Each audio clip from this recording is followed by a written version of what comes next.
स्वागत है आप सबका मेरी भविष्यवाणियों की पुस्तक में। तो आइए हम आज के पवित्र वचन को पढ़ेंगे जो कि परमेश्वर के दास प्रेरित अंकुर यूसुफ नरूला जी के द्वारा लिखा गया है।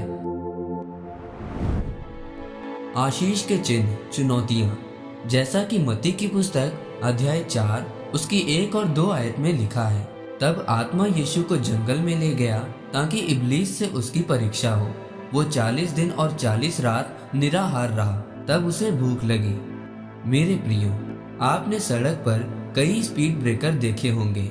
अगर रास्ते में कोई स्कूल या किसी का घर आता है तो वहाँ पर स्पीड ब्रेकर बना होता है ताकि गाड़ी वाला स्पीड से ना आए और कोई दुर्घटना ना हो। उसी तरह आपके आत्मिक जीवन में भी स्पीड ब्रेकर आते हैं ताकि आप अपनी आत्मिक जिंदगी में दुर्घटनाग्रस्त ना हो। अगर आपकी जिंदगी में कोई रुकावट आए तो कभी भी निराश ना हो, क्योंकि वो आपको रोकने के लिए नहीं है, बल्कि परमेश्वर आपको किसी बुरी दुर्घटना से बचाकर सुरक्षित रखना चाहता है। आज पौलुस की जितनी भी पत्रियां आप पढ़ते हैं, उनमें से ज्यादातर पत्रियां पौलुस ने तब लिखी थी जब वो जेल में था।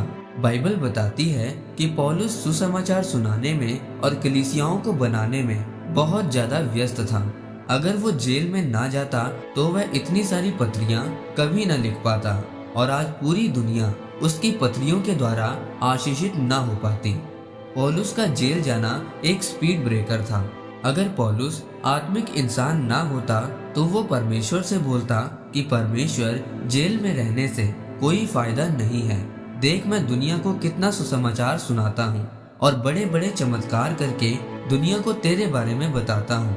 लेकिन परमेश्वर जानते थे कि अभी पौलुस चाहे जितना मर्जी सुसमाचार सुना ले, लेकिन जेल में इसके द्वारा लिखी हुई पत्रियों से पूरी दुनिया आशीष पाएगी।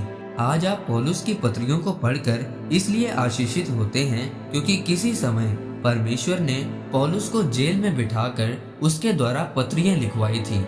अगर आपके आत्मिक जीवन में कभी स्पीड ब्रेकर आए तो घबराना मत, क्योंकि आपकी पिक्चर का सबसे अच्छा हिस्सा परमेश्वर अभी तैयार कर रहा है। लेकिन आज का विश्वासी ज्यादा समझदार है। जब उसके जीवन में स्पीड ब्रेकर आता है तो वो परमेश्वर से पीछे हट जाता है। आज कोई भी वो कीमत चुकाने के लिए तैयार नहीं है ताकि परमेश्वर उनके अंदर से उनकी आशीषों को निकाल सके और उनको ऊंचा करके उनकी गति और ज्यादा बढ़ा सके।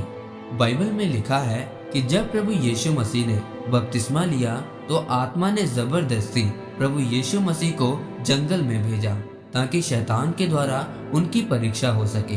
अब प्रभु यीशु मसीह को मुश्किलों के समय से गुजरना था क्योंकि पवित्र आत्मा ऐसा चाहता था। ये प्रभु यीशु मसीह के लिए एक स्पीड ब्रेकर था। लेकिन जब वो उस मुश्किल समय से गुजरे तो वो जंगल से परमेश्वर की सामर्थ्य से भरकर वापिस आए। इसीलिए जब आप अपने दुखों में और मुश्किल समय में भी परमेश्वर से पीछे नहीं हटते और परमेश्वर के समय की प्रतीक्षा करते हैं तो परमेश्वर आपको और ऊंचा करता है और आपकी आशीषों की गति को और ज्यादा बढ़ाता है। आमीन। आइए परमेश्वर के दास के द्वारा की गई इस घोषणा को आप मेरे साथ एक मन होकर ग्रहण करें। सर्वशक्तिमान परमेश्वर प्रभु यीशु मसीह के नाम में मैं ये घोषणा करता हूँ कि इस वचन को पढ़ने और सुनने वाले लोग अपने आप को पहचान सके और जब इनके जीवन में कोई परीक्षा या दुख आए तो ये उन परीक्षाओं में अड़े और खड़े रह सके परमेश्वर, ताकि ये आपकी सही समय में आपकी आशीषों को पा सके। प्रभु यीशु मसीह के नाम में आमीन। परमेश्वर आप सबको आज के वचन के ऊपर मनन करने के द्वारा आशीषित करे। आमीन।